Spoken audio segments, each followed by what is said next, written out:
everyone. Thank you for joining us on our YouTube channel for another episode of Amplifying Girls' Voices podcast. Today, we are here to share with you a success story, something big, something amazing that has happened to us as an organization. And I'm here with...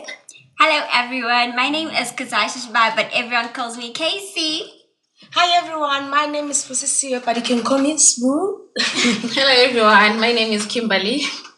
Okay, welcome ladies. So today we're going to be talking to you about the Women Deliver conference that happened in Kigali, Rwanda. And these three amazing ladies had the privilege of representing us there. So for those who don't know, please break it down to us. What is the Women Deliver conference? What is it about? Okay, so Women Deliver is the largest gender equality conference in the world. And we had the privilege of attending the first ever Women Deliver conference to be held in Africa. Wow. So Women Deliver is a platform where women, girls, and young people as a whole meet to brainstorm, share ideas and experiences, and come up with solutions that best align with what is happening in their countries. Wow, that's nice. What about you, Sue? I feel like it's a hub where people, not per se women only, because there were men that were advocating for gender equality. Yes. To me, that was a key takeaway, because if men stand with women in the advocacy for gender equality, so it's a platform where women are recognized, women are achieved, women are... Yes, all of those things. Yeah, that's so true. Yeah. Okay, I think I can say that the Women Deliver Conference is a platform whereby leaders and young people, as well as generally organizations that work with young people and young women, meet together to create solutions that are sustainable and that can be implemented in one particular way in the different spheres that we're from. So yeah, it's a platform where people talk about the problems that we're facing and think about the solutions that we can implement and create ideas on how they can be implemented and how to sustainably implement them. Wow. Now I'm curious. I want to know more. What exactly were you guys talking about? What are these solutions that were discussed? We can start with you, Kudzi. Okay, so I'll talk about the pre-conference that was held on the 16th. So it was the Girls Deliver pre-conference, and there we were able to interact as young people, talk about the different initiatives that we're taking up, talk about the different problems that we're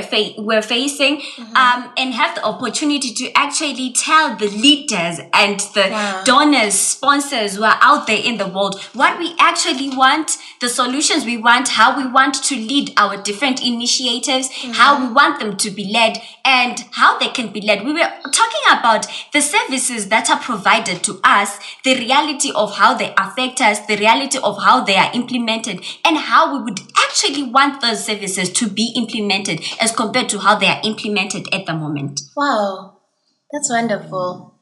Yeah, as for me, I attended a side event, which was Adolescent Girls Investment Plan, where we were saying, where are the funds for the adolescent girls? There are young people who have got brilliant ideas, but the donors don't trust them enough.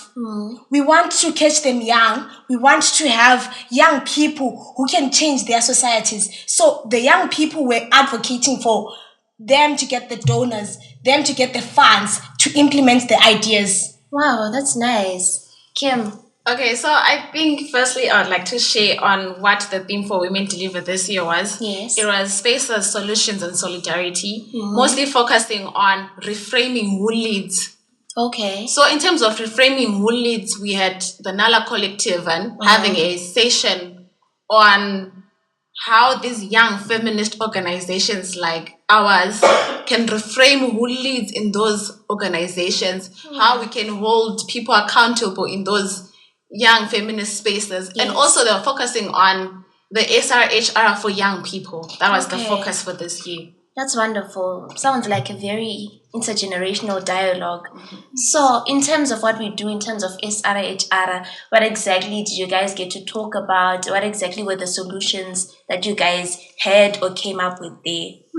Okay, I think I'd love to go back again to the pre-conference because at the pre-conference, a lot of young people were actually given the platform to speak, and I was a panelist in one of the discussions. Wow. So this is what happens. There's different problems that young people face from Uganda, from Kenya, Zimbabwe, Nigeria. But then the ironic thing is that all the problems that girls from all these different places are facing, the problems are the same. So we assume that maybe it's only in Zimbabwe where there's menstrual poverty. Yes. But then no, it's not only in Zimbabwe. There's the same problem in Nigeria. There's the same problem everywhere else. So now the solution to that would be that we voice out what we want the leaders to do. Yes. We tell them specifically what we want them to do. We hold them accountable to do all the things that we want them to do. Like, for example, we also talked about the services that we get in hospitals and clinics, right? Yes. So the services, okay, paper written, the services are great. But then when it comes to the implementation and reality of how we then get access to those services, it's different. So this platform gave us the opportunity to voice it out and be like, leaders, okay, fine, you put this into place, but then do you follow up? But then does it really go the way you structured it? Yeah. Do you really invite us to these platforms where we're supposed to speak? And if you do invite us, do you really listen? Or Yes. do you just, we're there just to be seen and you Yeah. don't pay attention?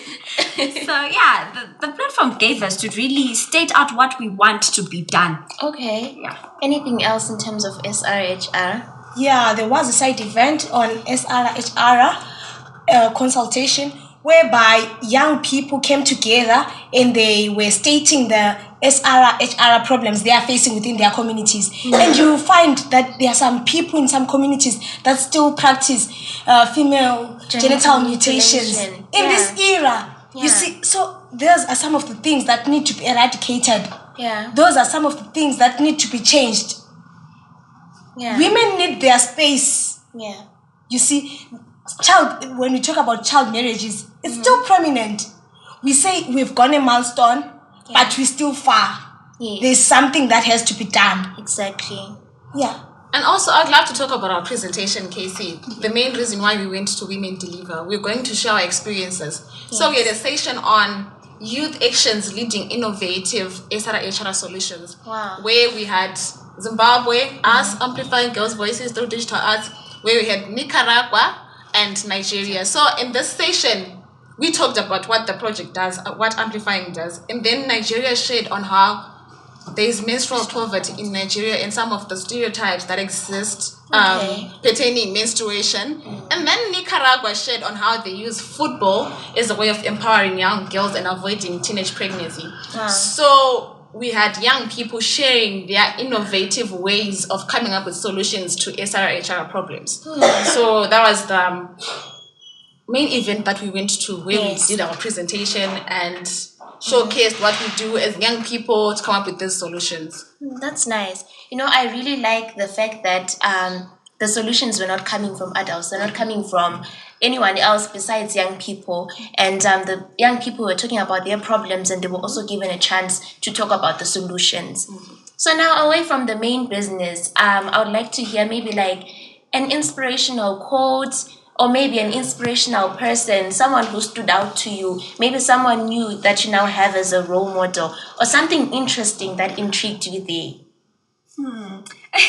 Okay, I think the main opening where there was Femi Oke, the 3 presidents, and the founder of Solar, as well as the executive director of the UNFPA. Yeah, I think Femi Oke stood out for me because, okay, we have a situation where in the house we have 3 presidents on the podium, and we have the founder of the Solar where girls get education, right?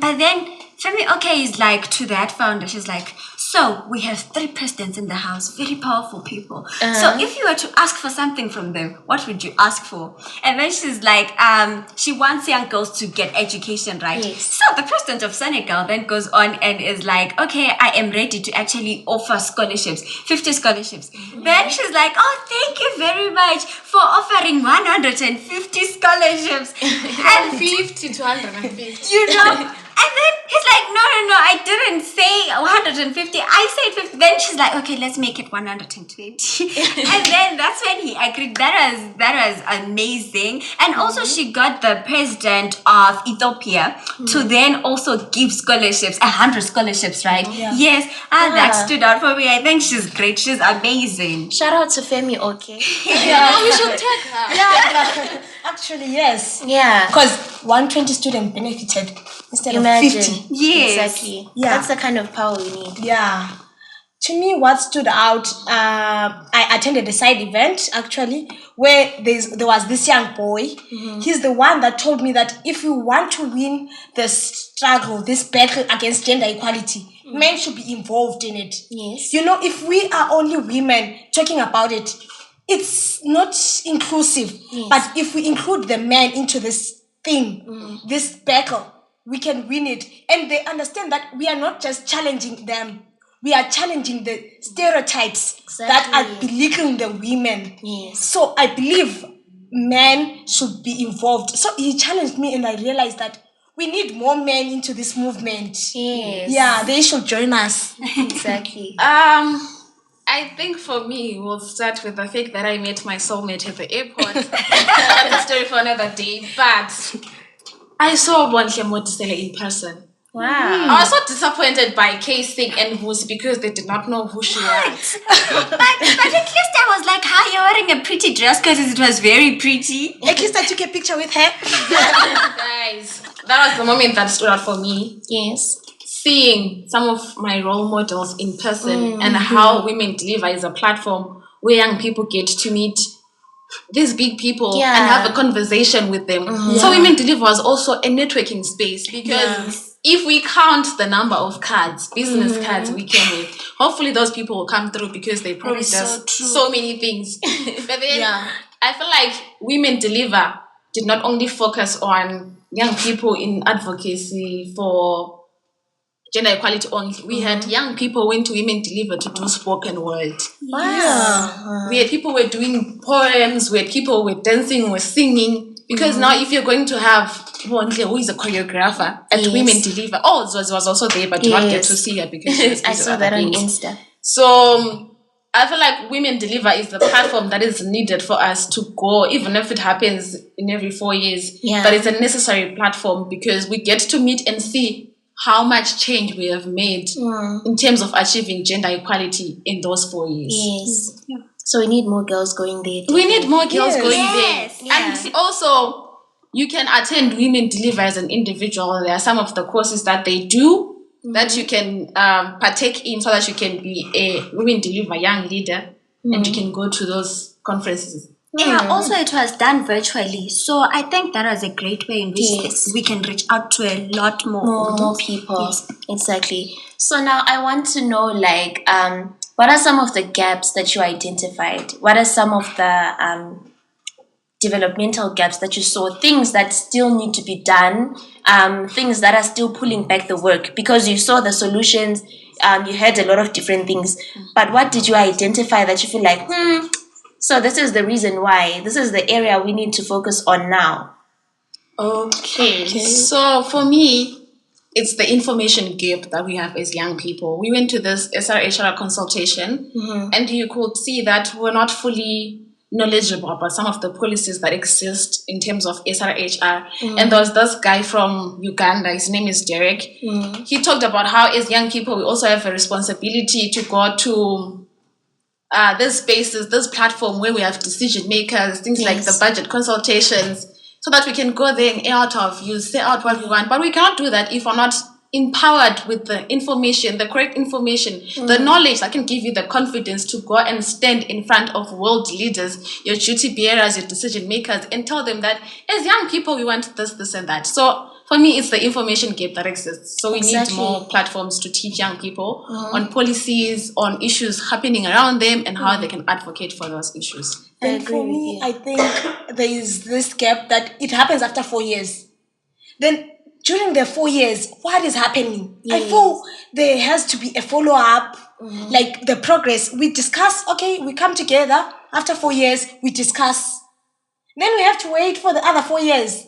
I feel in between the years, something has to be done. Maybe mini to- conferences. Yes, to track progress. Okay. Because we can't wait 4 years, then we discover we're still in the same place. Okay. Yeah. So I feel there's something that has to be done within the 4 years. Okay.